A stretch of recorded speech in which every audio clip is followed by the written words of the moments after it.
It's legal, that's the thing. So why push it? Flag of the United States of America and to the republic for which it stands, one nation, under God, indivisible, with liberty and justice for all. Council, please introduce themselves, starting with her right. Calvin Brown, District 1. Anthony D'Amato, District 1. Jody Zills-Gagney, District 2.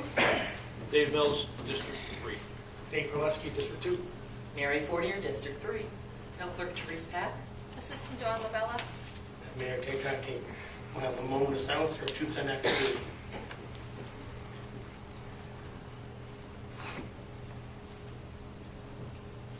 Thank you. Item number 2. Approval of minutes of the regular City Council meeting on January 12th, 2016, and special meetings on December 28th, 2015, and December 30th, 2015. Move to accept. Second. Motion made, seconded. Discussion. Hearing none. All in favor? Aye. Opposed? Motion passes. And number 3, participation. We'll start with Paul Duprell.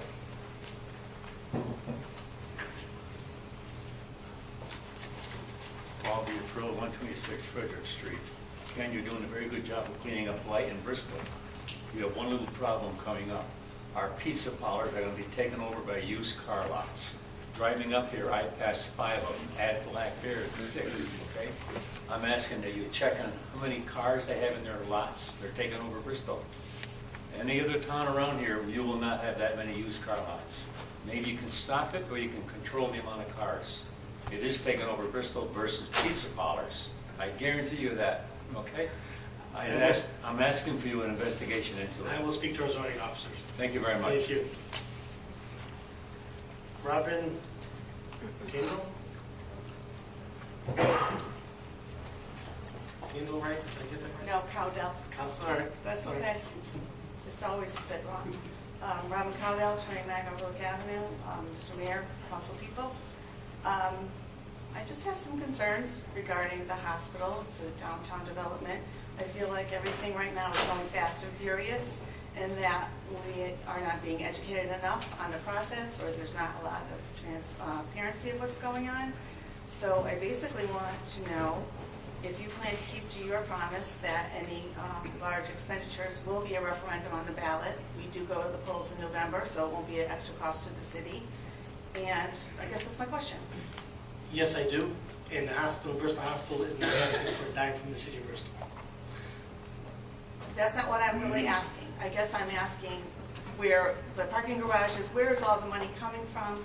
Where is the money coming from? If we hear from our legislators that the hospital is in jeopardy because of the state budgets, it's just like you try to follow the shell game. It was very good playing it with my grandfather, but I'm not really good about trying to figure out the The problems. best place to come is when you come to and the reporters will start being there at our downtown BDA meetings. We haven't set a calendar yet. We'll be doing that at our next BDA meeting. We'll be setting the next year ahead. There'll be just in monthly meetings? Yeah.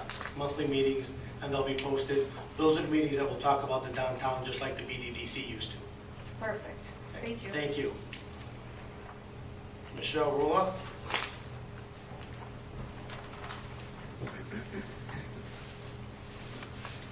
Good evening.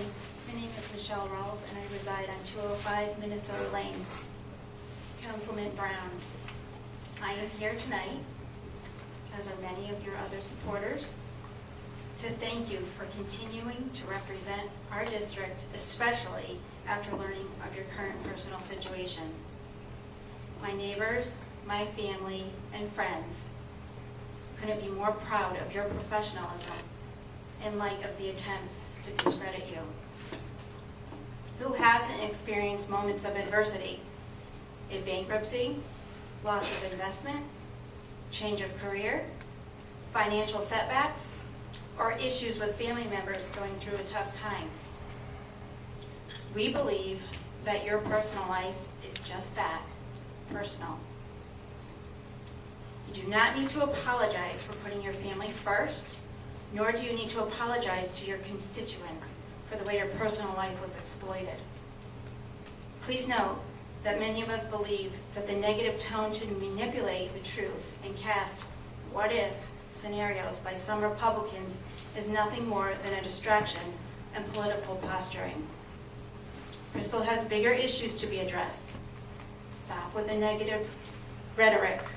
Stop the political backstabbing and finger-pointing. We all want the city council and mayor to work together and do the job you were elected to do.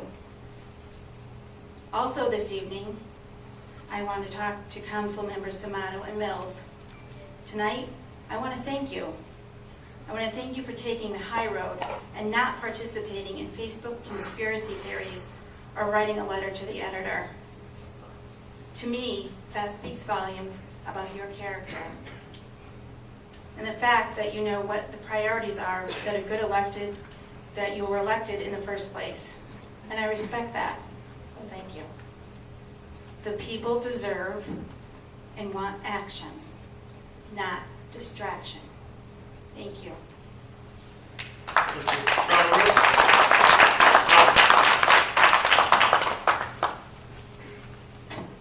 Good evening, Sean Rist, 53 Lancaster Road. Were you talking about me, Michelle?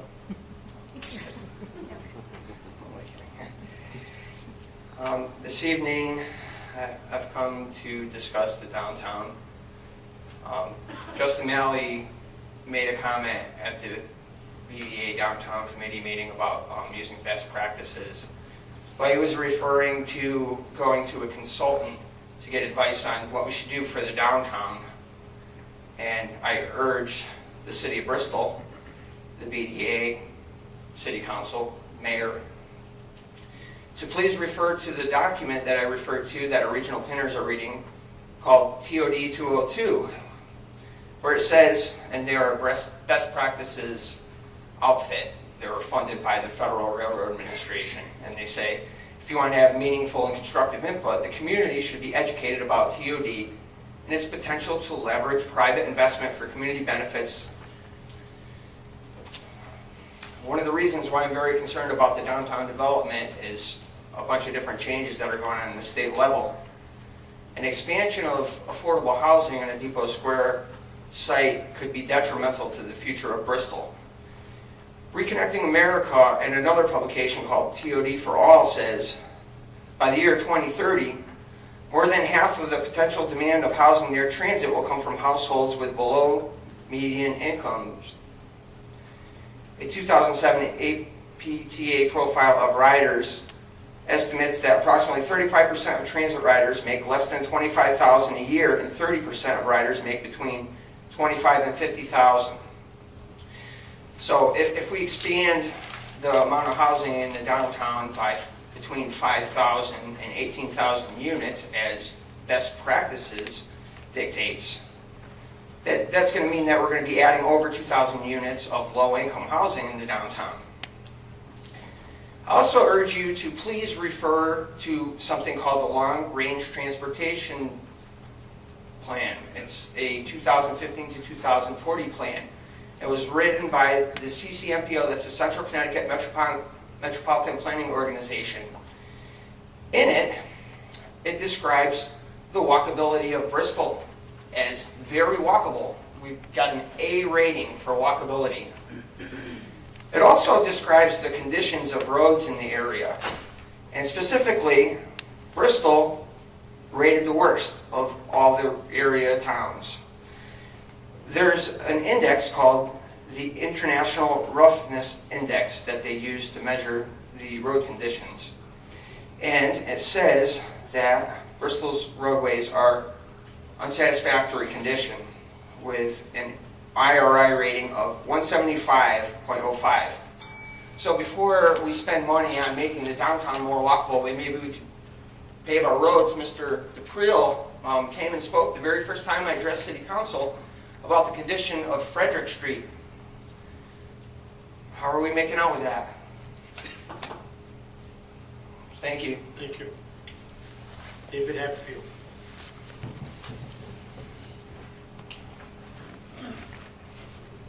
David Haverfeld, 110 Divinity Street. Good evening. I'd like to speak in favor of passing the resolution to allocate funds to redo sidewalks on Lower Summer Street.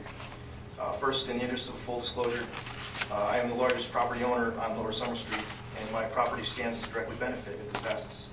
You can expect my opinion to be biased, but you can also expect my argument to be reasonable. Summer Street has some of the worst sidewalks in the city. About 5 years ago, Summer Street was too rough for me. The crime rate was too high.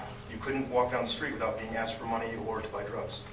Even the West End was a better place in every way for me to invest in. It was the second worst neighborhood in the city after Davis Drive. One night I was having drinks with Ryan Porter, and he told me that one day Summer Street would be some of the most desirable property in downtown Bristol overlooking the new development. And he needed to figure out a way to fix that neighborhood. That drink was how I got to Lower Summer Street. I've learned that to fix neighborhoods like Lower Summer Street, it requires the cooperation of everyone: owners, landlords, investors, tenants, police, and the city. And progress is slowed down by bad landlords, unresponsive banks, and lack of city investment. Today, I would argue that our neighborhood has significantly recovered, and that no one is afraid to walk down Summer Street, that good people live there, and that is no longer a weight around the neck of our downtown. But there is also a lot of room for improvement. I believe the opponents of this are unhappy that bad and absentee landlords will benefit from this, and I'm unhappy about that also. But the reality is that the current way the city is set up to handle sidewalks is ineffective. And if a single person was to put in new sidewalks, even using the city's matching program, the odds of getting the surrounding neighborhoods to do it also to match are almost zero. You will never get everyone on a street to agree on something that costs money. Never. To bring up the street, a bad property owner will also benefit, and that's just the way it is. The only way to get sidewalks done on Summer Street is the way that is being proposed here today. In my opinion, it is absolutely reasonable to make a public investment to the tune of $68,000 into cosmetic improvements like sidewalks on a street that has the worst sidewalks in the city, that has shown great recovery in recent years, that all of us should want to see continue, and that has had and continues to have significant private investment from good property owners. This is not a case of the city putting money into a street that won't appreciate it. Nearly all the stakeholders on the street, including myself, will greatly appreciate it, and we've done a lot of work with private money to revitalize Summer Street. Support us. Also, myself, my partner Kent Gloa, and fellow investor Pat Snow are all willing to commit to repaving our adjacent parking lots located from 17 to 25 Summer Street when these sidewalks happen. In fact, we've been hoping and planning on it. My tenants and I would greatly appreciate passing this resolution, and we will continue to make Lower Summer Street an asset to Federal Hill, our downtown, and our city. Thank you. Thanks, Dave. Michael Tutko.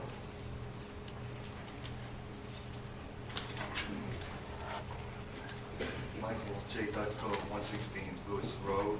This refers to item 18. I've been here since last July. This regards the sale of land in the industrial park to Uniprop, which is the item number 18 coming up later tonight. Okay. I've been talking about rules and regulations being broken since that time.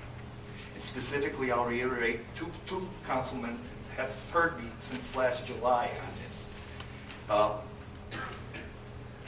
In the rules and regulations, 3, project development. B, site development, private improvements. 1.2, only the following shall be permitted. C, third priority. Distribution facilities employing 2 or more facility employees per 1,000 square feet of floor space. In the Planning Commission documents and in published reports, this is going to be a 127,000 square foot building. Okay, 2 people per 1,000 square feet of floor space. That means you're going to have over 200 employees. Uniprop has only mentioned a top number of 40. Breaking law here. I've talked about this. 2.5, frontage along Middle Street shall be occupied by corporate offices or manufacturers occupying 70,000 square feet or more, not a distribution facility.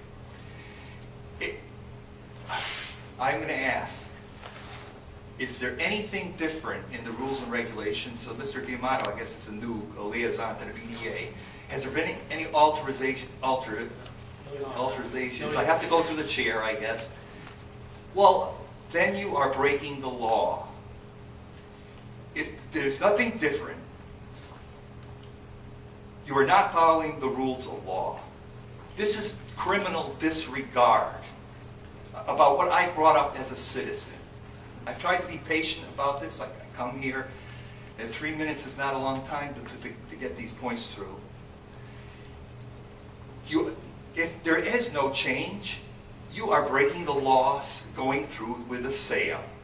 And you've known about this, the mayor has known about this, two remaining councilmen know about this. There's a BDA representative, Justin Malley, knows I brought this up quite clearly, and if there isn't anything done, you are breaking the law. And if you proceed, this is a criminal act. Now, as a citizen, I don't know what to do. What recourse do we have when city government does not want to follow their own rules? Do I have to, is an injunction, does a citizen have a right to go to a judge and get an injunction? If you're not carrying out the proper sequence, these are the laws. I can assure you that no rules have been broken and no laws have been broken. I can assure you that. And no laws were broken under my leadership. If you say there was no change to any of these in the rules and regulations, There I'd like to has hear been an no laws- explanation. There has been no laws broken. You You have come to the BDA, you have come to many council meetings, Right. you've gone to zoning, and I believe you've gone to planning. No, I didn't go. I looked at the And documents. you've been given the same answer No, every single time, no, nothing has I did changed. not go to zoning or planning. All right, Okay. maybe it was your brother. Okay. Thank you very much. I just like someone to bring this up and clarify it, I just because I clarified iterate, it is no a criminal laws- act to proceed No if laws you are have been broken. breaking Thank you very any much. laws. Thank you. Your Honor, if I can make a correction, I am not the city council liaison to the BDA, I'm the city council liaison to the BHA. The night wouldn't be complete without hearing from Michael's brother, Edward Dutko. You always make us laugh, though. No, I don't think I'm going to make you laugh tonight. Look, my brother's no dummy. Nobody's stupid when they teach physics at a college, okay? My brother knows all this stuff, but I tell him he's got to know common sense, because a lot of times we should just save our breath when we come here, because nobody even listens anymore. You know, nobody wants to tell the truth. My brother could have all the facts. I say to tell my brother the only way to get something done is by knocking on every door and by sitting there. That's it. You know, the decision has already been made in executive session behind some closed doors that nobody could ever hear. Calvin Brown, well, I hope you stay. You know I contributed to the mayor's campaign. I hope you stay as a council member. I think you're a good one. Mary, I think your decision is right. I'd like Bristol Hospital downtown, but I don't think in its present location. You're both Democrats, right? You know, I'm going home and I'm going to watch the New Hampshire primaries. But, you know, if anybody's seen the debate on Saturday night, and you know what came up? Those two dirty words. Eminent domain. Yeah, we're on number 18 tonight. We're on number 18. I mean, it's just 12 years later. I mean, they were in such a rush.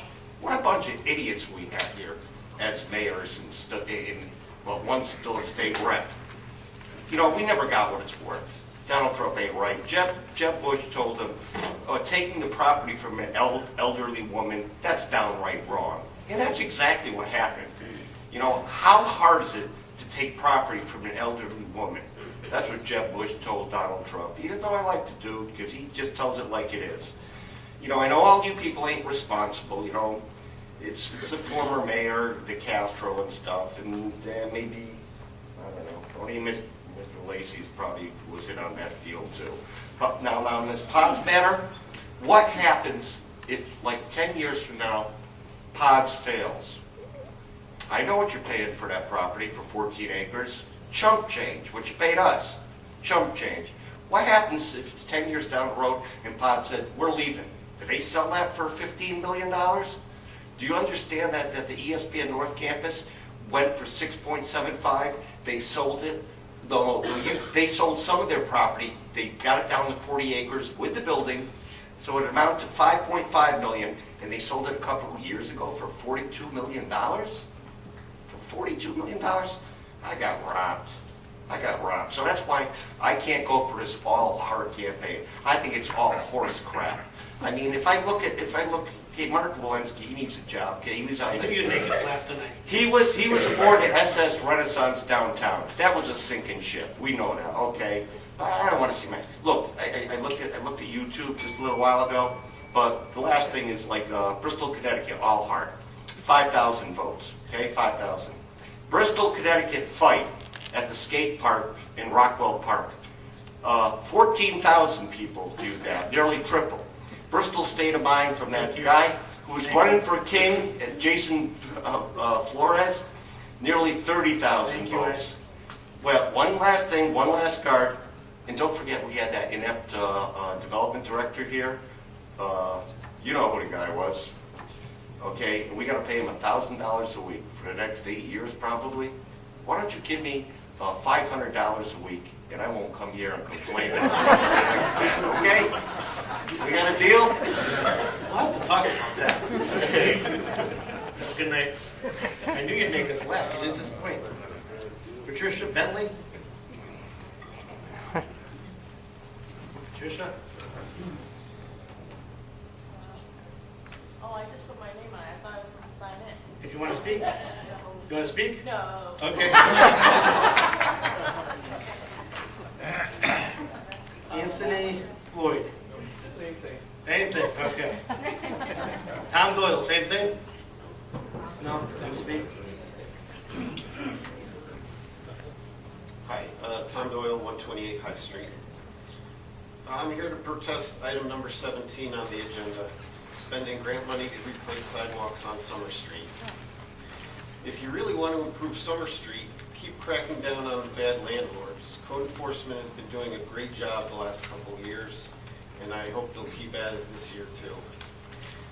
For sidewalks, normally homeowners pay good money for sidewalk repair and replacement. This is written in the city ordinance. But here we are giving free sidewalks to a stretch of land that consists mainly of apartment houses, many with absentee landlords. In particular, one of these landlords has caused so much grief with the town over the past year that you, Mayor, publicly called him a scumbag. If you don't try to recoup any of the cost of this project from these owners, then I think this is very wrong, unless all sidewalk repairs in town are going to be free this year. In this particular case, it looks to me like the town is favoring absentee landlords over homeowners, when I think we should be doing the opposite. Now, I use this particular sidewalk, and yes, it's ugly, but this town has ugly sidewalks in quite a few places. I don't think you should wait for the HUD grants to roll around each year to chip away at this problem. If you really want to address it properly for the whole town, you should revise the ordinance on this. You should fix or streamline the process for sidewalk replacement and look into ways to reduce costs of the work. I know it won't be easy, but this would benefit all the homeowners in town, not just a select few landlords. Thank you for listening. Thank you. Just for the record, there's 64 houses on Summer Street and only one has any open case on it, and that is a foreclosed house. Kay Matthews.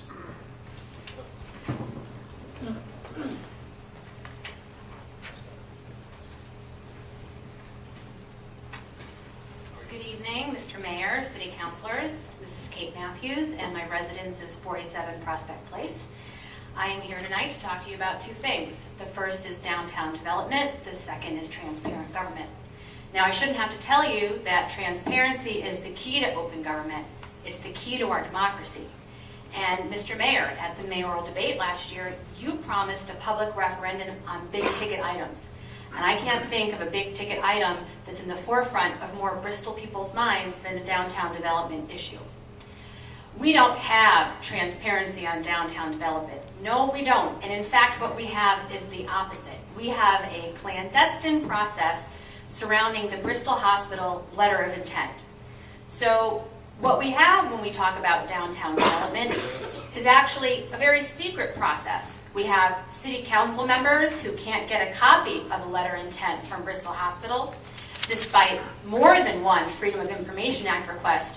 And for the people in the audience who don't know what a Freedom of Information Act request is, That's a request that you issue pursuant to state and federal statute when your government doesn't want to give you access to documents that should be publicly available. Instead of having public discussion on an issue that is at the forefront of all of our minds, what we have had instead are no fewer than 3 executive sessions on December 17th, December 28th, and December 30th. So instead of having this forefront important issue discussed in a public forum where we can hear what's been proposed, we can think about it, and we can tell you what we think and what's important to us as taxpayers, instead, the 7 of you and your hand-picked friends walk over into that room, you shut the door, and no votes are taken, no notes are taken, and you talk about an issue, and we don't know what you talk about, that's central to what's happening in this town. That is not acceptable. These secret meetings are inappropriate. There is an issue here with transparency. There is an issue here with public access to an important issue, and it is inappropriate in the extreme. Now, you're not the only one at fault here, Mr. Mayor. I'm looking at everybody on this city council as well, Republican and Democrat. I demand that you stand up and give us, the public, the information that we need to know about downtown development. We are all stakeholders. And I'd like to say, there's been talk that because it's Bristol Hospital, they don't want to have this whole issue out in the public. They want to have their negotiations and their discussions be somewhat private.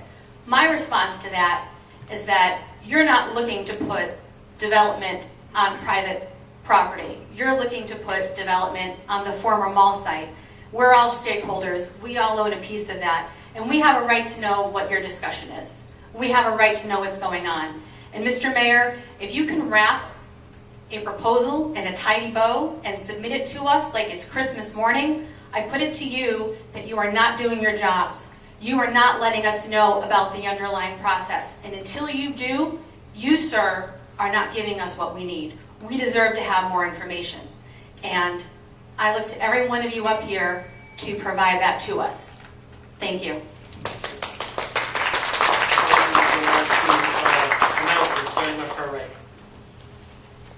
Okay, yes.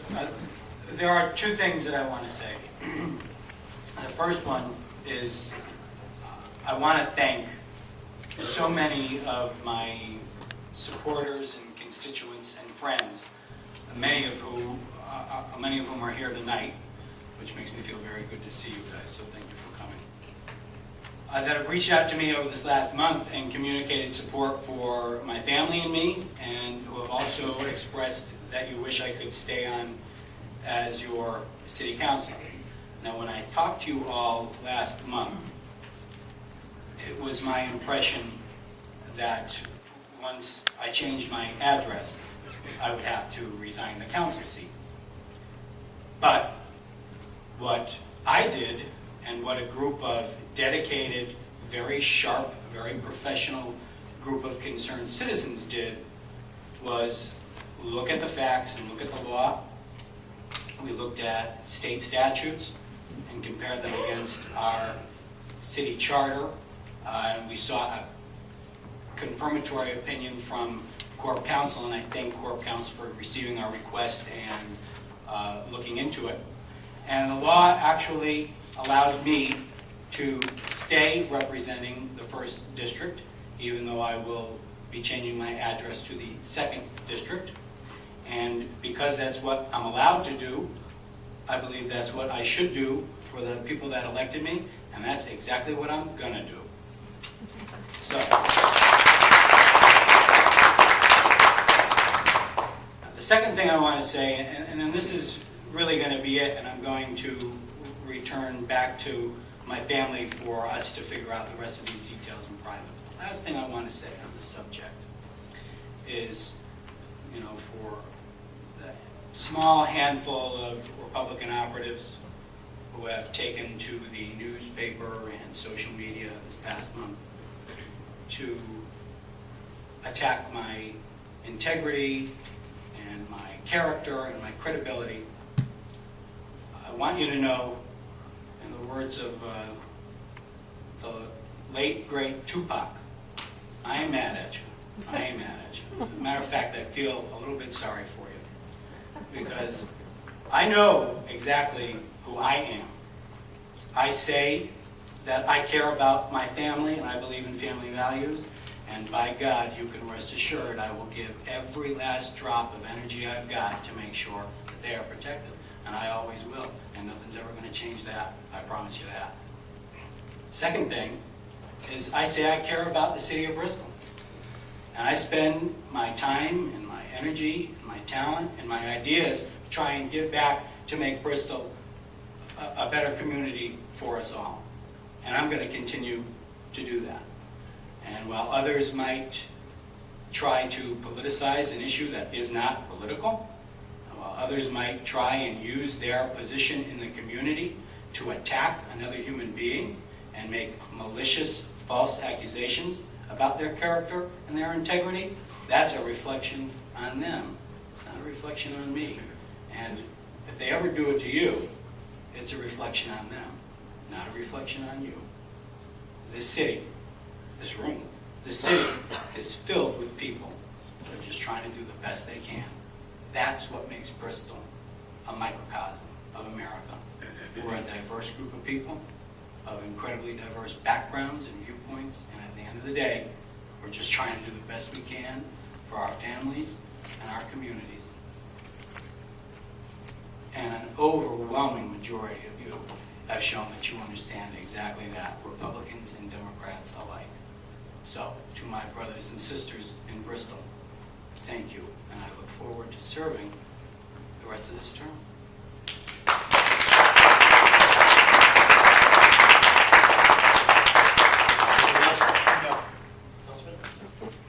Yeah, just one quick announcement. Valentine's Day is coming up, so I know a lot of you will be probably going out to dinner. And Already have a date. So do I. What I just want to put out there is just try to keep in the back of your minds all of our local proprietors, our local restaurants, our local stores, and our local shops. If we can keep that in mind, that'd be great, as I will do as well. Valentine's Day is a big day for restaurants, and it can't hurt to frequent a local establishment, as I'll be doing. So just a reminder that keep that in mind. There's still time, and we have a lot of local proprietors here that do a really nice job, and I think you should give them a try. Thanks.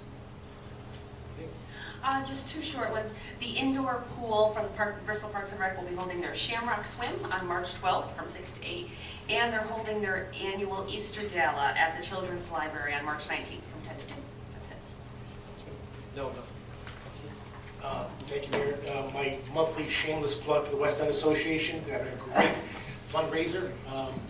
I promise you next month will be the last time I plug them, because it goes through the months of March and April for $5. You benefit the West End Association by buying a ticket for the Taste of Bristol. And not only do you benefit the West End Association, but there's 37 local restaurants participating, so you get to help the restaurants. This is after you go with Tony on Valentine's Day. March and April, go for the West End Association. Thank you. And those can be bought in the mayor's office? Mayor's office, Hamlin and Sons, and Southside Meat Market. Thank you. Councilwoman? Yes, I have a few things. First of all, I did forget last month to do my plug for paying your taxes online. As one of the people in the older group of council people, I will admit that computers are not my favorite thing, and I'm not the most computer literate person, but I am able to pay my taxes online as well as my water bill. And I just wanted to bring that up because I believe water bills are coming due this month.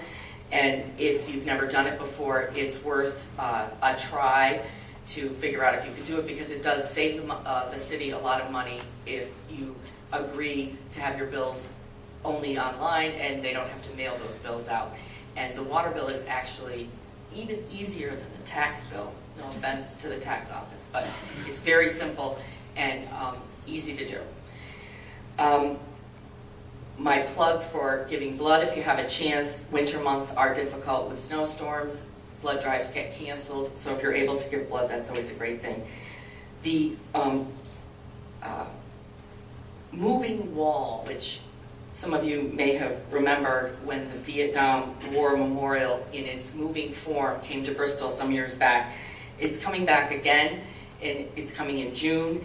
And if anyone wants to help work on that project of bringing it here to Bristol, there is a meeting this Saturday at the American Legion at 3 o'clock. And one other thing, I tend to try to be very positive when I do announcements. And 2016 has not been my best year so far. I'm not going to list all the issues that are currently going on in my life, but I do want to discuss one issue which is affecting me this year and which increasingly is affecting all of us. Addiction, particularly opiate and heroin addiction, are on the rise across the country, in Connecticut, and here in Bristol. I know two young people who have died already this year here in Bristol. I want to urge the service community here in Bristol, police and fire, healthcare workers, our school community, to be vigilant. I'm not saying the word right. I think you know what I mean. Vigilant, there we go. And renew their commitment to best practices in all areas of addiction.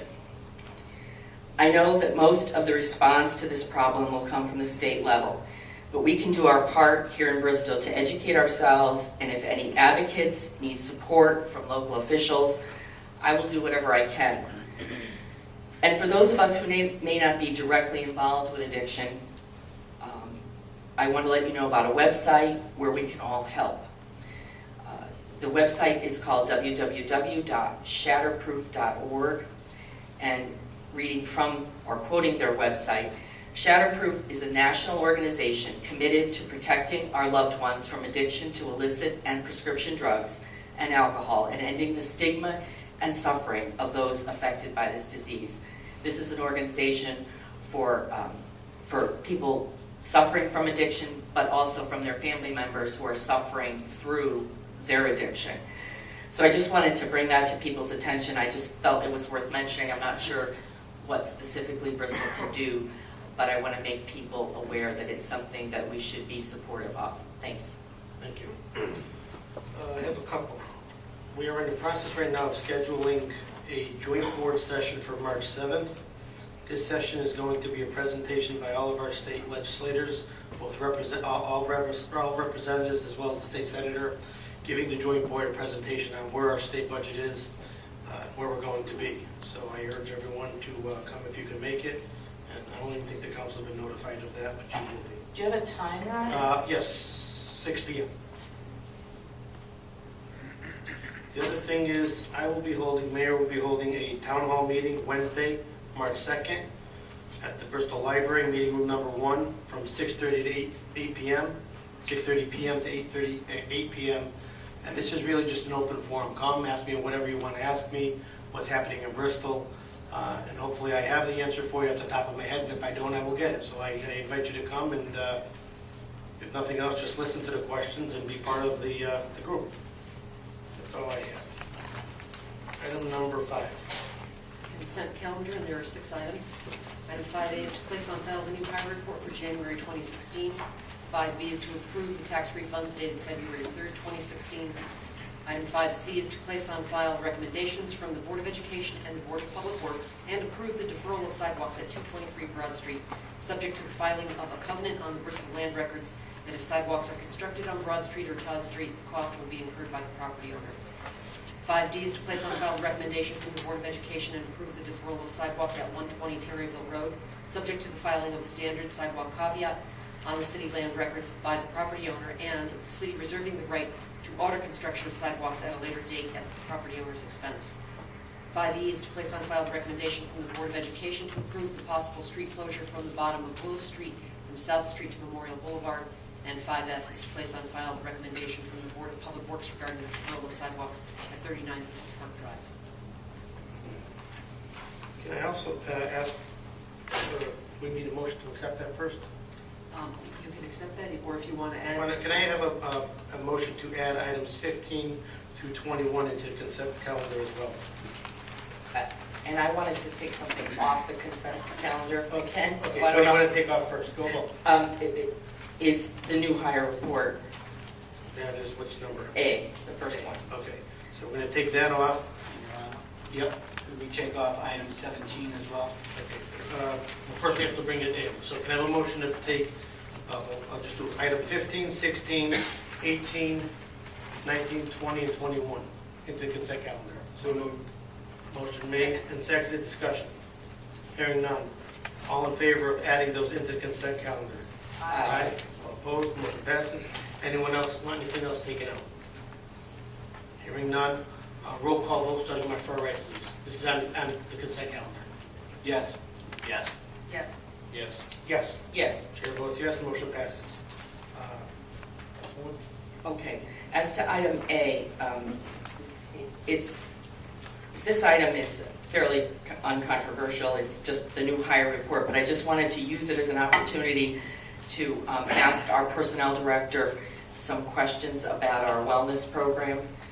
And for those of you that aren't aware, we have a wellness program for our employees.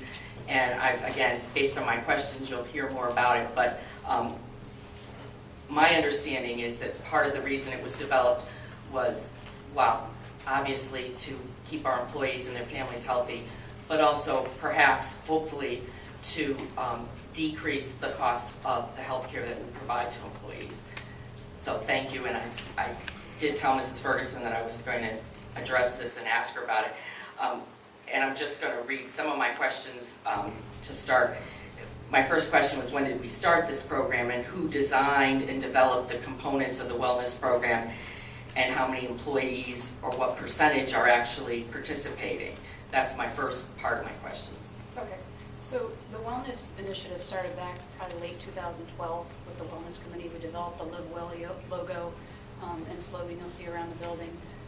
We did a number of events. We've done biometric screenings, flu shots, lifestyle management programs, and general programs that both the city and the Board of Ed employees can participate in.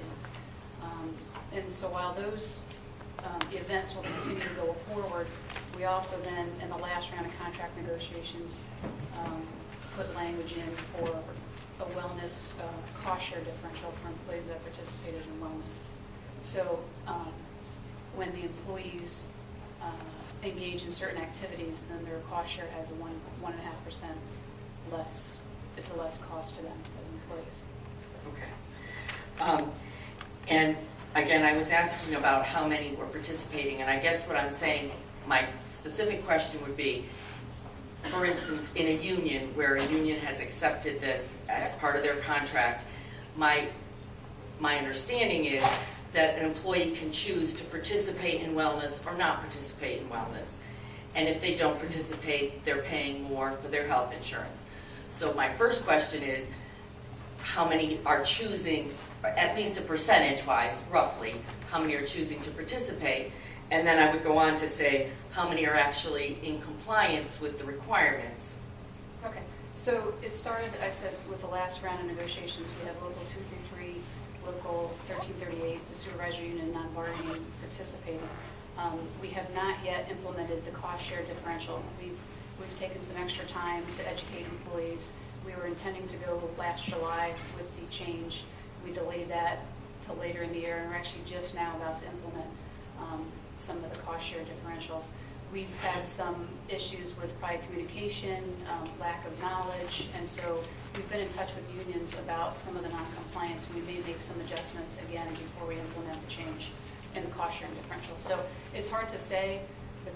You don't need to tell us up front that you're participating in wellness. Okay. It's at the end of the time period where we determine who has engaged in the activity. And so what we found so far is it looks like about 50% have been compliant, which we thought is low. So again, we're taking extra time to make sure people understand the program. And we just put it in with the fire contract, as you probably know. Right. Who monitors compliance? And again, I don't mean a specific person, but Yep. is that like your office, or is that the insurance provider, or? Yep. There is a tool on Cigna's website called Motivate Me, and employees can go online and monitor their own progress. And then Cigna is providing us reports with who's compliant and who's not. And in terms of the Board of Education, and you had told me previously that they're just starting this, so they haven't actually offered it in any contracts yet? I'm not aware that they've done any other contracts sidewalks at this point. Okay. And if they choose to do that in an upcoming contract, would it again be Cigna that's monitoring that? Yes. Well, if they choose to negotiate our program. Right, yes. if they use it, yeah. Yes. And then lastly, I was trying to get to whether we're seeing any better health outcomes. And I realize it's early to do that it's going to take several years perhaps. But I'm looking for health outcomes, but I'm also looking for cost savings. And I'm just wondering if any of that has been determined at this point, and who and how it would be determined eventually. And I think, as I said to you, I think it's probably too early for that. I mean, I would say we're at the very beginning stages of implementation, and any kind of program like that is going to take at least 5 years to probably be, and that's just a guess of what any savings would be. And I think a lot of times what we're looking at is not necessarily savings, but less of an increase. So we Right. may be preventing illnesses, we may be mitigating some people's conditions. It's a lot of it is intangible, I think. But obviously, the point of the program is we care about employees' health and their families' health, and it's a smart thing to do. Employers across the nation are doing it, and it helps with morale as well. All right. Thank you. You're welcome. Thank you. Anything else on that issue? We have a motion to accept, place on file new hire. Motion made, do we have a second? Second. Motion made, second, discussion. Hearing none, all in favor? Aye. Opposed, motion passes. Councilman, item 17? You want to talk about that now? Yeah. Okay. Could I ask the BDA director to come up for a second? This is earlier that at least on the surface, it seems like maybe there could be a bigger impact way that we could spend the money. This $68,000 for the CDBG money, CDBG, that's right? Community Yes. Yeah, Development Block Block Grant. Grant, yep. Okay. So my question for you, Mr. Malley, can CDBG money be used for programs, or does it have to be used for repairs and capital projects, those sorts of things? Well, we use it for programs, and we run a program out of the BDA. We call it our bread and butter, our residential rehab program. So certainly it can be used for programs. Yes. Okay. Is there any opportunity to potentially use CDBG money for something like workforce development in a community, working with low-income people or people who have been out of a job for a while, and maybe want to break back in? Is that conceivable? It's conceivable. It could be. I think we follow a process every year where we propose projects. A department or an entity would have to take them on. We submit the project to HUD. Well, first we go through our board process, the city council process, submit it to HUD, and we get HUD's ruling on whether it would work or not. But we certainly would be open to looking into something like that. Okay. Yeah. All right. Because, and I know you know this about me, and I know that BDA takes workforce development very seriously, and so do I. Yeah. And it's something that when I first read about this item on the agenda, for example, that's kind of where my mind went was, geez, I wish we could maybe do something like that. But I'm sympathetic to Mr. Haberfeld's point as well. Now, a landlord like you, Mr. Haberfeld, in no way are a slumlord at all. So to say that this money, or this proposal to spend this money on sidewalks would be benefiting only absentee landlords doesn't apply in this case. So I feel conflicted. That's why I wanted to ask you some of these questions. Sure. Maybe Debbie can elaborate. Sure. Hi, I'm Debbie Shapiro, the Community Development Coordinator, and I just want to mention that we do have a 15% limit on what we call public services. And so there's a lot of competition between emergency shelter, food pantries, soup kitchens, at-risk youth, and every year we have a very difficult time choosing because we had, for instance, about $200,000 worth of requests that came in, and it's probably around 80 some odd thousand that we're going to be able to approve because of that limit. 15% of the total pot of CDBG money we're awarded? Every year. So. And Debbie, we max that out every year, correct? Yes, we give the maximum 15%, and so there's a lot of competition for basically life and death at this point. Sure. And then that leaves the other 85% of CDGB money for programs like the sidewalk repairs. Okay. And if I could just ask a question, just to clarify, the CDBG is federal money given to us. We must use it for low-income families or... 70% it must be. Okay. And we have a little bit of flexibility. So in this case, you were thinking of beautifying a low-income neighborhood and for the betterment of the community, I assume. It's actually in the category of spotlight, so we're really working on light. Through the chair. This isn't unprecedented either, right? I mean, you've done this before in other sections of town. Can you just elaborate on that? We've been working on sections of the West End because the West End has been one of our target areas for about 5 or so years now, and so we have been doing sidewalks in the West End. And I think that there's also other grants that have done streetscape and sidewalks. Every year we do a block of X amount of dollars to repair sidewalks. We've done about 3 years of it in the last 5 years. Some years we didn't have enough funds to do that, but we can do that. One more question, if I may, not to Debbie, but maybe to Mr. Veselka. What is the policy now? I mean, I know that the homeowners are responsible for sidewalks and repair of sidewalks. If the sidewalk is in disrepair, what is the procedure? By the way, you're still looking very slim, Mr. Veselka. You're doing a great job with that plan. Thank you.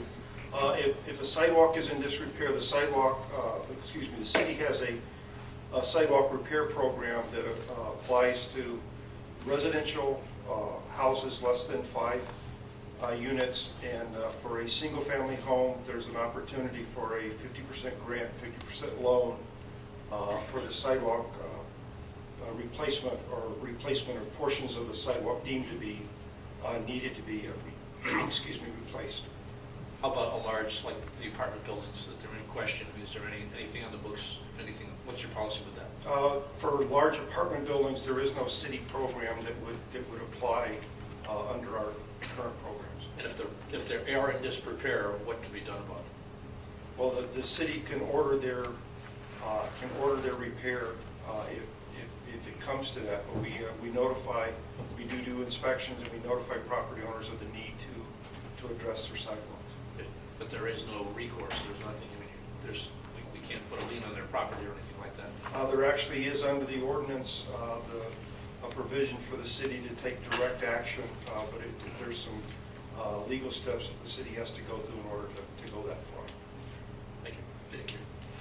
Can we have the resolution read into the record? Yes.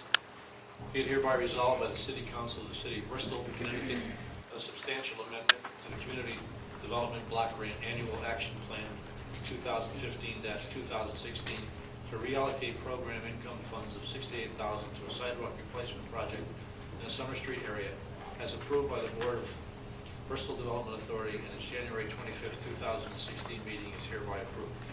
Be it further resolved that this matter be referred to the Board of Finance for any necessary action. Second. Second. Motion made, second. Discussion. I do have some discussion, Your Honor, just because everyone else was speaking earlier. I want to say that when I first saw this on the agenda, and I did see Mr. Doyle's letter, it was attached, and so we all got to read that ahead of time with our materials. I definitely see his point, and I understand that this could be seen as something, somehow we're rewarding landowners that are not taking care of their property. When it gets to the point that it's blight, then we're just doing it, and I see that point very strongly. I am also a member of the Disability Commission here in Bristol, and one of our major concerns, something that we literally talk about at every meeting, is sidewalks. For folks that are disabled, many of which the ones that use the electronic wheelchairs as their means of transportation, it's extremely difficult for them to get around the downtown Bristol and the Federal Hill and the West End area when the sidewalks are in disrepair. And literally we have members of the public that come and talk about this literally at every Disability Commission meeting. So for me, fixing sidewalks is like a huge thing, and my family had quite a lively discussion about this last night because they were actually taking Mr. Doyle's side when I was trying to advocate for the disabled, and I saying, you're even beating me up when I'm supporting disabled people. But one of the things we did say is that we all agreed that we wished the city could take care of all the sidewalks all the time. And I said I couldn't suggest that because Mr. Vaselka might have a stroke, that we were trying to put that into his department. And I get that. It's not something we can change easily. We can't change the procedure of how it works now. So it is a difficult thing. I am in favor of fixing these sidewalks on Summer Street. And I just wanted to let folks know that even things that seem to be mundane are sometimes a little more complicated when we sit up here. So, thanks. Thank you. Any other discussion? Hearing none, roll call, starting my far right. Yes. Yes. Yes. Yes. Yes. Yes. Chair votes yes, motion passes. Before we get into reports, can I have a motion to bring item number 22 to the floor? I make a motion, Your Honor, bring item number 22 up from the current position. Second. Motion made, seconded, discussion. Hearing none, all in favor? Aye. Aye, all opposed, motion passes. Your Honor, I'm going to have to recuse myself. Okay, go ahead.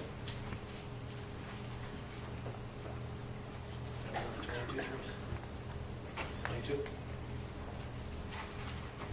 Resolution regarding authorization for mayor or acting mayor to enter into option to lease agreement with Fuel Cell Energy Incorporated for portion of property located at 894 Middle Street to facilitate the development of proposal for a fuel cell power generation project. Read that, please. Yes. Be it hereby resolved that the City Council of the City of Bristol, Connecticut authorizes the mayor or acting mayor to enter into an option to lease agreement with Fuel Cell Energy, Inc. of Danbury, Connecticut for a portion of the property located at 894 Middle Street to facilitate the development of a proposal for a fuel cell power generation project to be bid into the State of Connecticut Anticipated Request for Proposals, RFP, pursuant to Section 1B and 1C of the Public Act 15-107 and Act concerning affordable and reliable energy. Do I have a second? Second. Motion made, second. Before we go on, Justin, can you just come up and give us a little overview of what's going on? I know this was just at a Board of Finance meeting prior to this meeting. Sure, thanks. So 894 Middle Street, the history on that site, I'll just give a quick history. We own the property now, the city owns the property, it's about 14, 15 acres directly across from ESPN. We've spent several years now basically obtaining grant funding to assess the site. It's a brownfield, it's a former basically scrapyard. We're deep into our phase 3 assessment, so we're approaching the point where we can finally start to look at cleanup and get the property basically clean in order to develop, right, in order to sell and have some great things happen on that lot. We were kicking around the idea, frankly, of looking at renewable energy for the site, and we sort of looked at solar, kind of ruled it out pretty quickly for some different reasons, and we wanted to learn more about fuel cells. So we have a friend in the fuel cell industry, so we called her up and started talking about the possibility of a fuel cell project on that site. Renewable energy is interesting for that site because it is a brownfield, and the level of cleanup, as I understand it, we would not have to go as in depth as we would for any other sort of more normal, traditional uses for a piece of land. So the timing was perfect. We learned a lot about fuel cells, but we also learned that there was an RFP that was let out by the state of Connecticut. Basically, the state is looking for more alternative energy projects in Connecticut. And there's an opportunity for fuel cell energy, and they could explain it better than I can, but to apply for funds from the state to help develop a small project on our site. They could speak to the location of it on the site, but the area that fuel cell energy is looking at on that particular piece of property is towards the back, at the back really, and it's in a corner that's basically, I don't want to say undevelopable, but it's a very difficult corner to develop because there's transmission lines, there's an easement that runs right through it. The kind of project that would be perfect for this corner might be a fuel cell project, so I guess Derek can elaborate. Thank you. Thank you, Mr. Mayor, and ladies and gentlemen of the council. As Justin was saying, Fuel Cell Energy is interested in assembling a project proposal into this RFP that is anticipated to be announced or released at the end of this month. We are anticipating putting forward a project that would be somewhere in the scope of north of 10, right around 10 to somewhere upwards of, but not more than 20 megawatts in design. We haven't settled on those designs yet. but we are in need of site control in order to put forward a qualified bid, which is the subject of what's before you this evening. Be happy to answer any other Any questions? Your Honor, actually, I guess so people might understand a little better, can you give us a rough estimate of the possibility of how many homes could be powered with a potential of 20 megawatt facility? Sure. This is a megawatt can generate the power needs of approximately 400 to 500 homes, depending on the time of year and where you are in the country. But for the purposes of reference, here in the Northeast, a megawatt will power the needs of about 500 homes. We are not settled on the design. The band of eligibility for projects to be submitted is between 2 and 20 megawatts. If we were on the high end of that, we would be servicing something on the order of, I guess, of 8,000 homes. Like the power needs of 8,000 homes. Thanks. Anything else? Hearing none, roll call, starting my far right. Thank you for your support. Yes. Yes. Yes. Yes. Yes. Chair votes yes, motion passes. Thank you. So someone get Dave, please.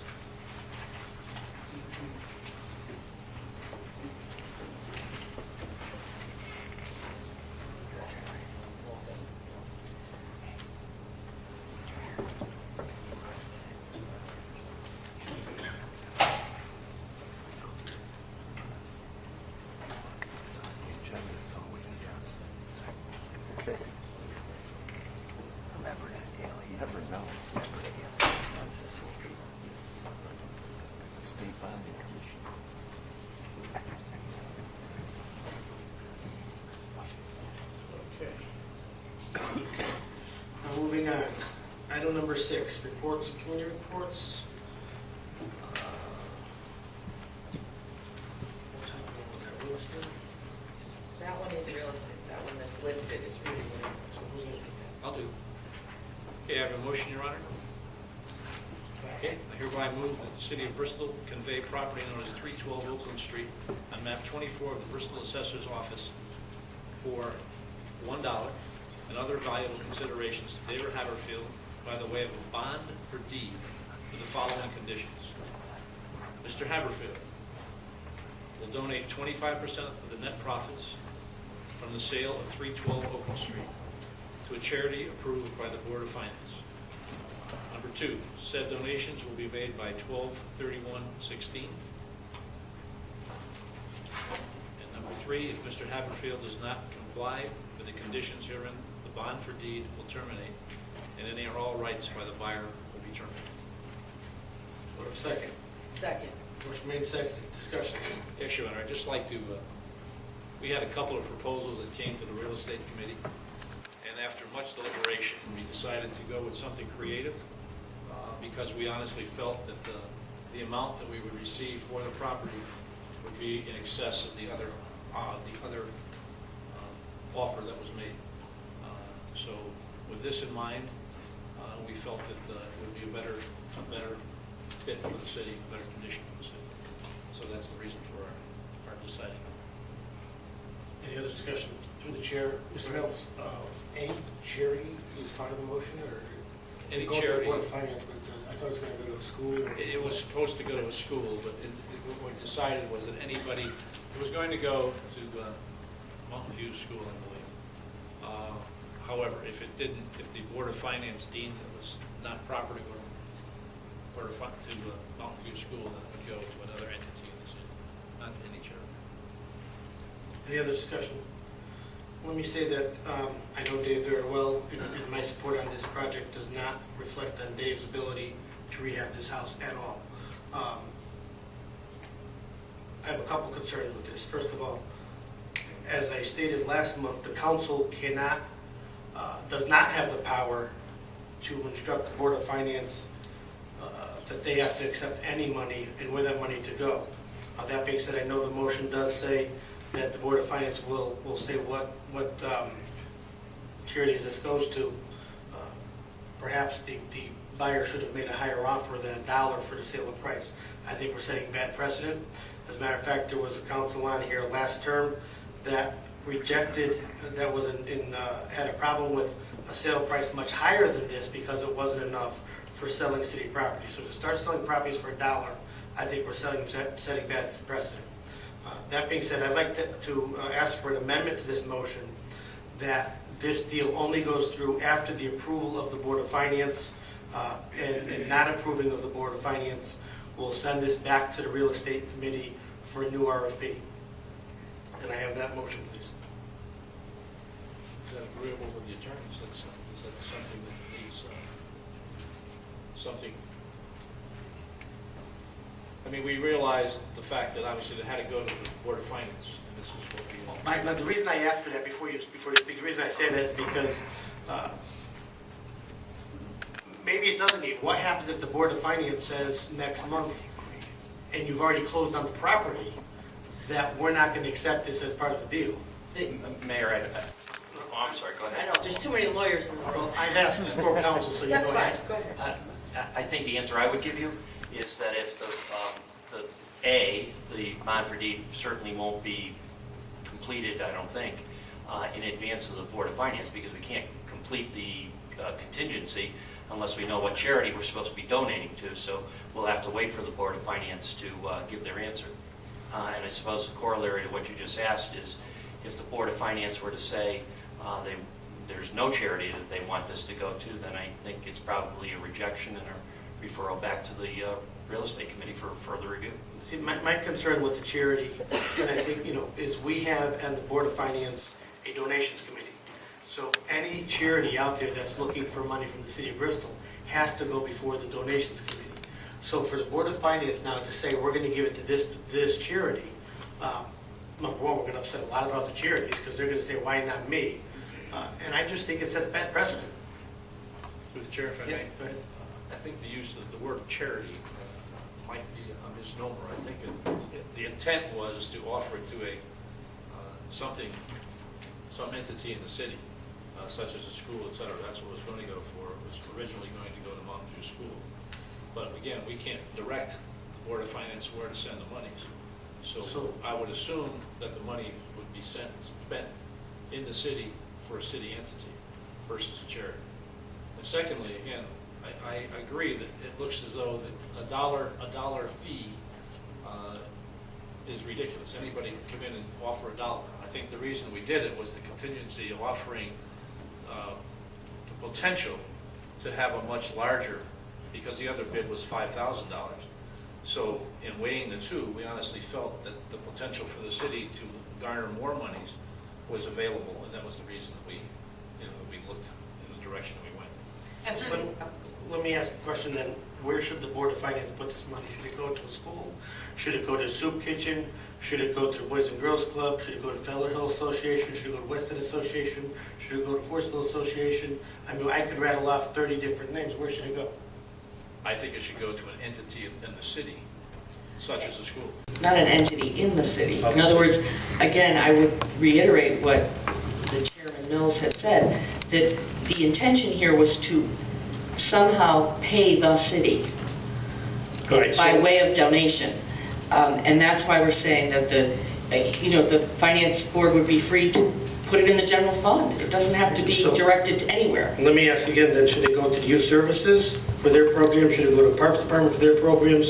Should it go to all the schools split equally? I mean, where are we going to put it? If I can expand on what Councilman Mills was saying. First, I want to say the property's been empty a long time. It's been empty about 3 years, if I'm not mistaken. And we did get 2 proposals. One was $5,000, one was $1. But the dollar proposal has the potential, at least, to give the city far more money in the end, which is why we thought creatively we were going to take the chance and go with that second proposal.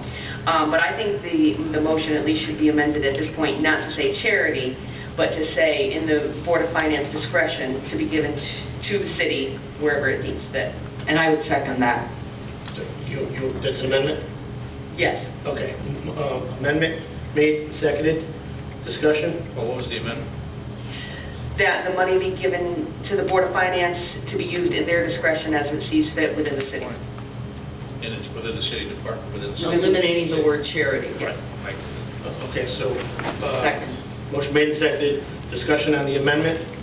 All in favor? Aye. Opposed, motion passes. Any other discussion on the original motion? Yeah, Your Honor, if I may, I guess I'm a little conflicted on this offer as well. I know David personally, and he's a great guy, and he does a lot for the city, and his character or his intent is not in question of how I will vote on this. I think what's in question is the offer amount. There's very few, and this is just my principled opinion, there's very few offers that I can digest for $1. And maybe one of those situations might be when a piece of land has a negative value. And in the city there's not really much that has a negative value, but for something that has a property value, I can't see an offer of $1, especially if we have another offer for $5,000, whatever the offer would be. There's an offer that's higher, the city can get paid up front for that, and I understand that the city has the ability to possibly make more money, but the other issue that I have is the actual oversight of this particular deal may string 6 or more months, and that's just a concern. I think when we go and close the deal, I'd like to shut the door and call it a day versus having it wide open, with the potential to make the money is not there, and maybe it is, and maybe it is was well intentioned. And I don't also want to be a barrier of a creative deal. I like creative deals. I think the city needs creative deals. I just, in my opinion, this deal just might not be it. Thank you. Any other discussion? Through the chair, for anybody that doesn't know what property it is we're talking about, this property is 312 Oakland Street, and that's kind of a misnomer because it's really the little section near the former Shaw's, and it used to be called Shaw's Drive. It's almost really the extension of Lewis Street if you came up the street towards Farmington Avenue, and it's a very, very small lot. It's a single-family house on a very small lot that has parking, as some people have said, for one car and a motorcycle, perhaps. So the yard itself is very, very small, and the house is in serious disrepair. Both of the bidders expect to have to spend over $50,000, perhaps over $60,000, to put it in just sellable shape. People have taken the plumbing and the brass and the wiring out of the house. I mean, it's literally in very, very bad shape. If there were no offers to purchase this house and the house remained just part of the city's inventory of foreclosed properties, it probably would have been demolished. And as a very tiny vacant lot, it would have had probably what I would consider a significant negative value in that neighborhood. So again, I just want to reiterate that this was not done willy-nilly, shall we say. This is a difficult piece of property to market, and certainly in the condition it's in. It's not even going to be an easy piece of property to market when it's improved. So, any other discussion? Any other discussion? Hearing none. All in favor? Aye. All opposed? No. Motion passes, 2 no votes. Your Honor, I have another motion. Go ahead. Okay, I hereby move that the City of Bristol seek requests for proposals for the short-term lease of property owned by the city known as 296 Riverside Avenue on map 30A, the Bristol Assessor's Office, and that the purchasing agent be authorized to request proposals once all improvements to the building have been completed. I further move that this matter be referred to the Corporation Council to prepare and review all necessary documents. I further move that the mayor or acting mayor be authorized to execute any necessary documents and effectuate the same. This, I believe, is the Wonder Bread building. This is the old Wonder Bread building. Right. And what has happened? Second. Okay, go ahead. I believe that there was some disrepair. The place was broken into. I believe the pipes, et cetera, were taken. So what has happened is that we've authorized the Public Works Department to go in and make the necessary repairs. I think once those are done, we're going to send it out for a short-term lease. And that's exactly, I could reiterate, this is a building that's been sitting empty. The city's owned it, and we're keeping it to go along with the Sessions building when that gets developed. But in the short term, we discussed it and felt the city could make a little bit of money off of this in a short-term lease by putting very little into the building and bringing another building downtown. So that's what the whole goal is here. Any other discussion? Hearing none. All in favor? Aye. Opposed? Motion passes. Any other real estate? Nothing else on real estate. Councilwoman? No committee reports from me. No reports. I do have a very brief report from the School Readiness Council. On tonight's agenda, there was an item on school readiness talking about a grant for grandparents. You may or may not realize that there are many grandparents that are raising their children's children. The School Readiness Council recognized the need and has provided support for the many issues that grandparents face today. A number of issues have been addressed, and I am sure you will be pleased to know that Bristol's initiative is being copied throughout the state. To learn more about the various programs that go to this, I would suggest going to a website called makingbristolbetter.com. Every month I'd like to just give you some information about the school readiness, because in sitting there, it's amazing how many people take advantage of these programs, and they're doing some great work there, and we definitely need to support them in everything we do. Thank you. Councilwoman? Just briefly from the Parks and Rec, you may have noticed that the roof was recently raised on Muzzy Field. I just wanted to let everyone know that work has started on phase 2 of the renovation on Muzzy Field. D'Amato Construction is actually the contractor for the project. The scope of the project is to add a new press box behind home plate and raise a portion of the existing grandstand canopy roof, cover the first base seating area, extend the dugouts and add protective fencing, and add additional ADA seating along first base. So crews have removed a portion of the existing roof this week where the new press box is to be located, and the dugout improvements are scheduled to start next week. Thank you. Yes. Yeah, Your Honor, I don't necessarily want to steal any thunder that you may have in a report, but the Mayor's Economic Committee met, which I am a member of that, and we approved two economic development grants that we'll be speaking about tonight. One for an existing business here in town to make some, to acquire some new machinery, and one for a new business moving into town. So, that's in terms of right now, that's the only one notable worth reporting. But I'd like to make a statement that I think our economic development strategy is going in the right track, because it seems as every time we talk about a new business wants to locate in town. We just don't always only need residents, but we need businesses as well, and residents follow with that. So I'd like to just put my opinion that our economic development strategy is slowly but surely going in the right direction, and I'm very happy to serve on the Mayor's Economic Committee. Thank you. Councilman?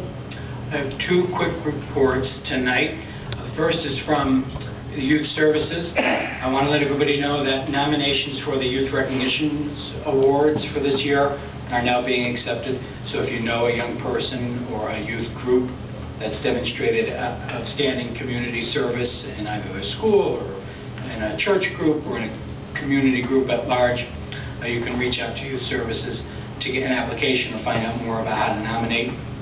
And applications are being accepted through March 23rd of this year. So that's just a month and a half left, so make sure if you know somebody you can get your application in. The second one, I want to remind everybody of an announcement that I shared last month from the library, and that's the AARP Foundation tax aid appointments are available to Bristol taxpayers starting today and continuing through April 12th. So if you're 60 or older and you're interested in some help filing your taxes, you can go there. You can make an appointment and go to the library. That's a great service that the library offers. And that's it for committee reports from me. Thank you. I have no reports, so let's go to unfinished business. Item refer right. Yes, Your Honor. Maybe kind of going off the vein of committee reports or into unfinished business. But I was curious if either you or the BDA liaison could talk to us a little bit about where the hospital plan stands now, if there's any new information about where we are in the process.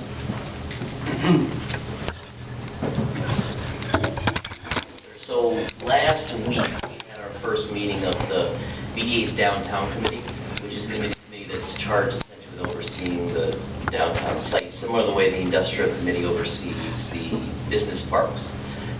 At the meeting, really the main focus of that was a discussion around a couple of things. The first thing is that I literally sent members the Plan of Conservation and Development, our zoning regulations for downtown as part of the package to remind folks that we're not veering from this vision that the community has for downtown, this walkable, livable environment, right? And it's documented in the POCD. The POCD went through a year of public meetings, and let's not lose that focus, right? So one of the ways to get there we talked about was the idea of frankly hiring a consulting firm. I'm talking urban planner. Obviously, we need engineers on the case. Our folks at the city site just don't have the time and sometimes the expertise. It's sort of like a specialized field to look at a site and sort of map it out, right? The mayor and I and the BDA members, we need that in order to go sell. That's what basically, in a way, what I do. So that was the focus of the meeting. The possibility of dividing the lot up, what's left of the lot after the Bristol Hospital deal up into separate building lots, obviously is a big part of that. So what we basically received from that committee was a motion that we can sort of run with an RFQ to determine the cost for that type of help for downtown. And as the mayor said, that we don't have regular meetings scheduled yet. That was a special meeting a week ago, but we're going to establish regular meetings at the BDA meeting at the end of this month. So does that help? Yes. Yeah. Thank you, Justin. Yeah. Through the chair, go ahead. Mr. Malley, can you give everyone a brief outline maybe as to what they can expect timeline-wise in the next 30, 60, 90 days, or in compliance generally with the letter of intent? I can't really speak to the letter of intent. It's out of my hands. It's into obviously the Office of Corporation Counsel. I'm sorry, the compliance for the timeline as you understand it in the letter of intent. Regarding Bristol Hospital? Correct. So Bristol Hospital is working on, and their counsel is working with our counsel to sort of iron out that purchase and real estate agreement.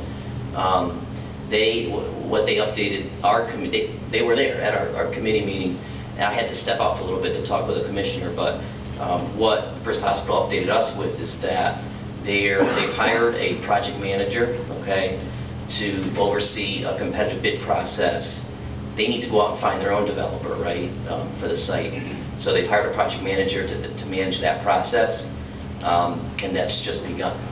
And I could also add that our attorneys are currently working on a purchase and sales agreement, hoping to get our draft over to their attorneys by the end of this week, and then let them do what you attorneys do and send it back to us. Shouldn't come from us, from them as purchaser. Councilman, we actually debated that they should give us the first draft. Because there were some, well, and to answer your question that you asked Justin a minute ago. I was trying to leave it out. We are currently in the initial 90-day due diligence period, free look, so to speak. That means that Bristol Hospital has the ability to go out and do whatever studies, testing, hiring, whatever it is that they think they need to do in order to begin the process of putting together a project plan, whatever it will look like. We didn't want to wait, and the mayor asked us to do the first look at a draft of the contract because we knew what the letter of intent said. We knew that there were some significant issues that were city-driven, not driven by the other side. For example, the request for tax abatements and things like that. So we met with the BDA director and chatted about how we could structure some wording in that regard. There's the need, obviously, for us to internally decide how we're going to handle parking. That's our call, not theirs. So we started to work on some of the language for that. So once we started putting all those things together, I said, why the heck don't we just do the first draft? We'll send it over to Martha Klein, who's representing the Bristol Hospital. We've only had, I think, one short conversation with their counsel indicating that that's, in fact, what we were going to do. We told them that we would try to get a first draft to them of what we thought the contract should look like sometime this week or at the beginning of next, and I think we're on task to do that. So that's where we are in our office. But we have no negotiations of any type, size, shape, or variety. Since that time, it's literally our side just putting what we think the word should look like initially. Thank you. Thank you. One more thing, Mr. Mayor, if I may.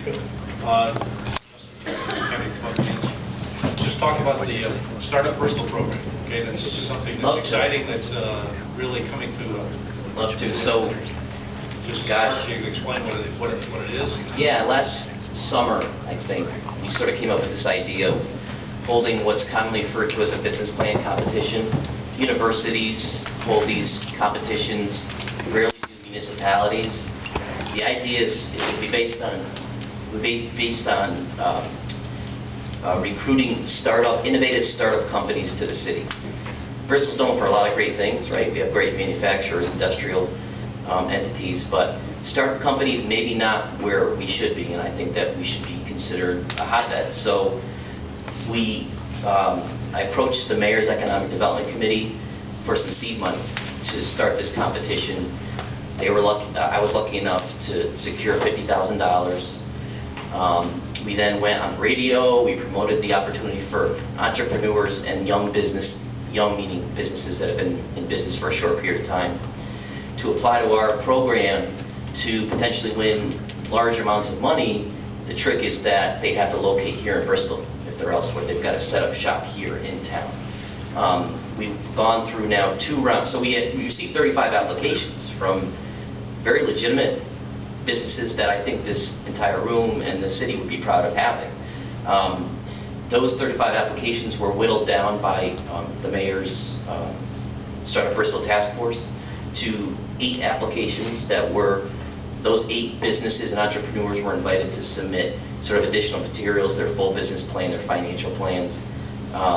Those 8 now have been whittled down to 4 businesses, very, very exciting businesses that have been invited to compete in round 3, which will be what we call a live pitch event. They're going to be giving a presentation to the committee later this month. And then obviously the committee after that will determine the final award winners. Great. So this is like the municipal version. It's an easy comparison, yeah. Thank you. Councilor Brown, anything else? Under old business? Yeah, okay. No. Your Honor, just one more thing that I forgot. Seeing Justin up there just made me remind myself that after the Mayor's Economic Committee meeting, I asked Justin a question about the Bristol, Connecticut All-Hard website. I am very impressed with the website, and again, marketing is going to be a big key in how we push our economic development strategy forward. And I was just concerned about the ability for constituents or people outside of Bristol or whoever that matter getting their way and making their way to that website. So what I've asked him to do is I recommended that we put a permanent visible link on the city website portal. We already have a bunch of website traffic. I couldn't give you the number, but our tech department could. But we have current residents that are on that website that are paying their taxes, that are looking up agendas for meetings such as this. What better way on the index page or the home page that we can just shepherd them right to this website that they may not know exists. The other good thing about potentially having that on the index page is if you're not from town and you're looking for information, my first go-to when I'm doing some due diligence on another municipality is going to their website. And so if that would to catch my eye, that could be a plus. And one other thing with regards to the All-Hard website, I asked a question to Mr. Veselka last meeting if we can put that website address into new resident packets. Public Works sends out a new resident packet, or when you purchase a piece of property such as a residential house, you'll get that packet in the mail, welcoming you to the city of Bristol, and here are all the services and contact numbers. I thought that was also a good medium to slip that in for people who didn't know, especially people who just may have moved to town. So I just wanted to let you know that I'm looking at this as kind of where I think I can do some good things and make some good recommendations, and we're moving forward, and I'd like to share as many of those opinions as I can, being that I have a marketing background. Thank you. Councilman? None. Councilman? Nothing. Councilman? Nothing. Nothing. I was unfinished business. New business. Item number 11. None for me. Nothing. No, sir. None. None.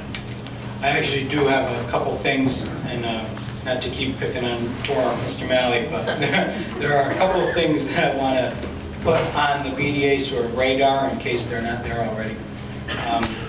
First thing is something that was passed to me by a constituent recently, and that's the Housing and Urban Development Department's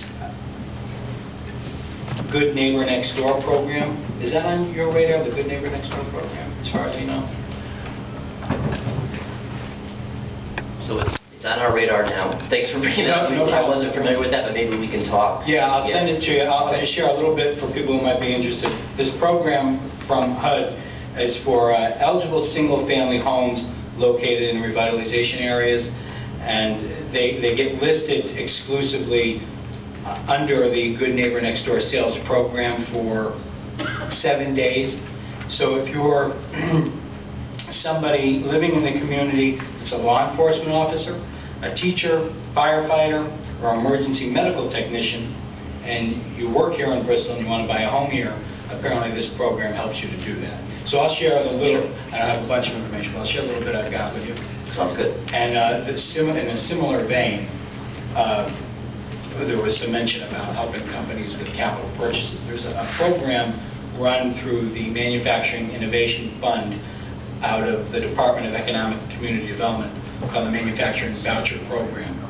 And how that works is if you're an eligible company, you can apply for a voucher ranging from $5,000 to $50,000 for the purchase of specialized expertise or equipment, or to help your processes be more lean.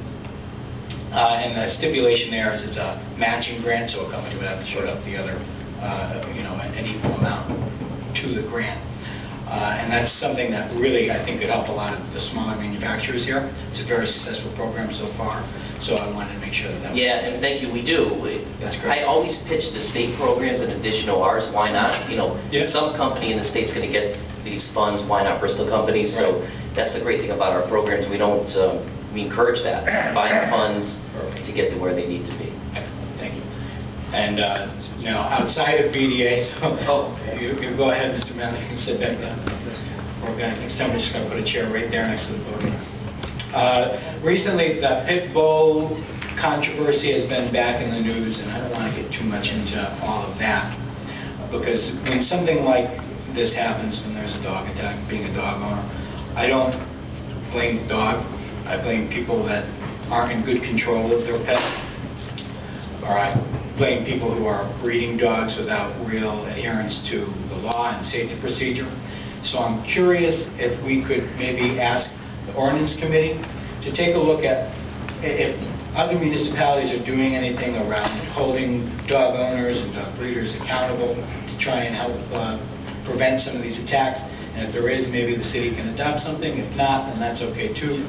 But I just figured, since it was in the news recently, I know it excites a lot of passions. I don't want anybody to think that we're going to be reactionary and try to outlaw dog breeding, because it doesn't work.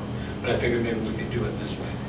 They will look at it, and I just wanted to remind everyone that it was Calvin Brown who brought this up, because this came up about 4 years ago. Yeah. And you got to remember, it was Calvin Brown. Yeah, I know. Probably at least 500 emails. Minimum. From all over the country. Right. And, but we saw that. We saw that with even the roosters and the feral cats. Animals excites a lot of passion among people, and that's fine. But I figure maybe we can be measured in how we do it. And I know the ordinance committee will take a look at it. We'll do it. That'd be great. Thank you. Anything else? No. Okay. I have one thing. I am going to be starting a charter revision committee, and I'll ask Councilwoman Gagny, thank you, if you would read resolution for me, please. Be it hereby resolved that pursuant to authority contained in Section 7-187 through 7-190 of the Connecticut General Statutes, the City Council of the City of Bristol hereby creates a Charter Revision Commission to consist of 5 electors to be nominated by the Mayor and confirmed by the City Council, provided that no more than 1/3 of whom may hold any public office in the city, and not more than a bare majority of whom shall be members of any one political party. Said commission is hereby directed to make its draft report to the appointing authority on or before June 8, 2016, to review sections 12, 42, 46A, and 46B of the city charter and any other revisions that may be suggested by the City Council. Can I have a second? Second. Motion made, seconded. We say this charter revision committee is going to have a very short time frame. I'm going to ask them that they get this ready to put these issues on the ballot, if they so choose to bring it forward to the council to put on the ballot this November election.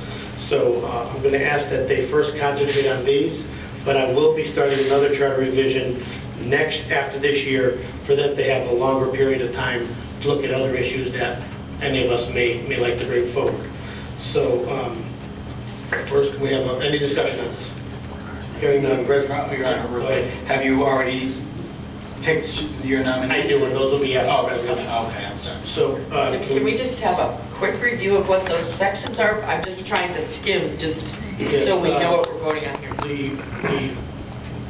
The first section is going to... They're attached. Yes. I realize that. The point is he's calling for a vote before I've even gotten through the third or fourth page here. Okay, so just trying to simplify it.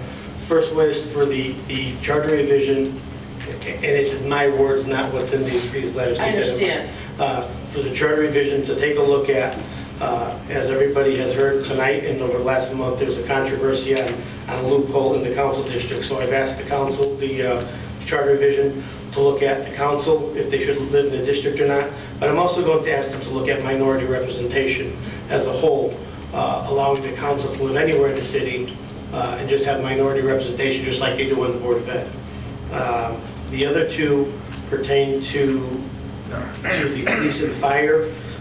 There's parts of the police and fire that are currently in the city charter that don't match the negotiated contracts that we currently negotiate. Negotiations trump any charter move. So what we're looking at is possibly removing some of this section out of here, bringing it over to ordinance, so that the ordinance could move quicker in regards to what's negotiated through contracts, so that those match up. And did I get them all? And that's a very brief summary. Okay, so there's nothing on moving to referendum for big ticket. No, they don't have enough time to go through that. I don't know. Really? Anything else? Roll call, starting my far right. Yes. Yes. Yes. Yes. Yes. Yes. Chair votes yes, motion passes. And the five individuals that are going to go on: John Fitzgerald, Chair; Gail Hartman; Joe Marino; Richard Maynard; and Chad Lockhart. Can I have a motion to approve those? Second. Motion made, seconded. Discussion. Your Honor, could you read them one more time? Yeah, John Fitzgerald will be the Chair; Gail Hartman; Joe Marino; Richard Maynard; and Chad Lockhart. Any other discussion? Hearing none, all in favor? Aye. Opposed, motion passes. Resignations.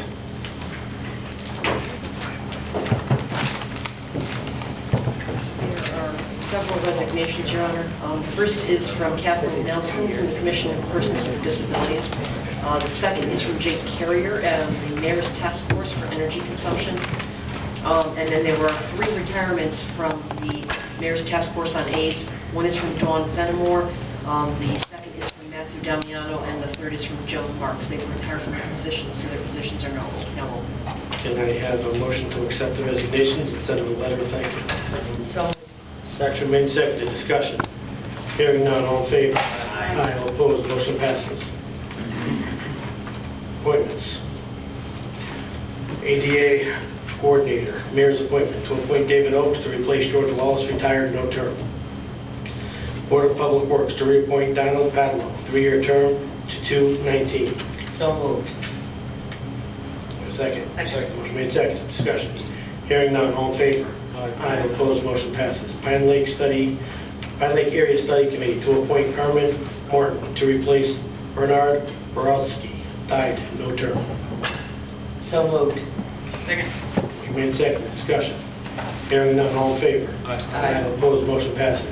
Retirement Board to reappoint Cheryl Tebow, 3-year term to 2/19. Move to approve. Second. Motion made and seconded. Discussion. Hearing none, all in favor? Aye. Opposed, motion passes. Hubble School Building Committee to appoint Rochelle Swartz, school principal, representing the professional staff of Bristol Schools, no term.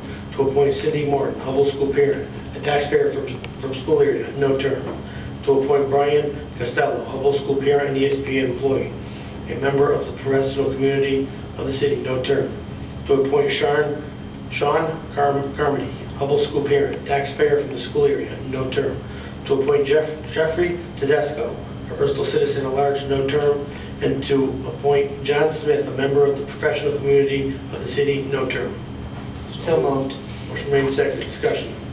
Hearing none, all in favor? Aye. All opposed, motion passes. Item number 11. Award of contract 2C1644, sidewalk replacement, CDBG West End section to Martin Laviero Contractor Incorporated for $51,150, and authorization for mayor or acting mayor to execute any necessary documents. So moved. Second. Motion made, seconded, discussion. Hearing none, all in favor? Aye. All opposed, motion passes. Item number 12. Award of contract 2C1623, 6A, millwork for Firehouse 4 renovation to DLZ Architectural Millwork LLC for $24,239, and authorization for mayor or acting mayor to execute any necessary documents. So moved. Second. Motion made, seconded, discussion. Your Honor, quickly, is this $24,000 in addition to the $6 million already appropriated? Actually, the Fire 4 project has been carrying the cost of $25,000 within their budget. Without having a contract award, they've finally been able to make a determination for a contract award, so this is not an additional appropriation. Okay. This is within their existing budget. Got it. Any other discussion? Hearing none, all in favor? Aye. Opposed, motion passes. Item 13. Resolution regarding State of Connecticut Department of Economic and Community Development grant for financial assistance for Firehouse 5 building renovation project on Nixon Street. There is a resolution to read. I can read that, Your Honor. Whereas pursuant to Connecticut General Statute Section 4-66C, the Connecticut Department of Economic and Community Development is authorized to extend financial assistance for economic development projects, and whereas it is desirable and in the public interest that the City of Bristol make an application to the state for $260,000 in order to undertake renovation to Engine Company No. 5 Firehouse project and to execute an assistance agreement.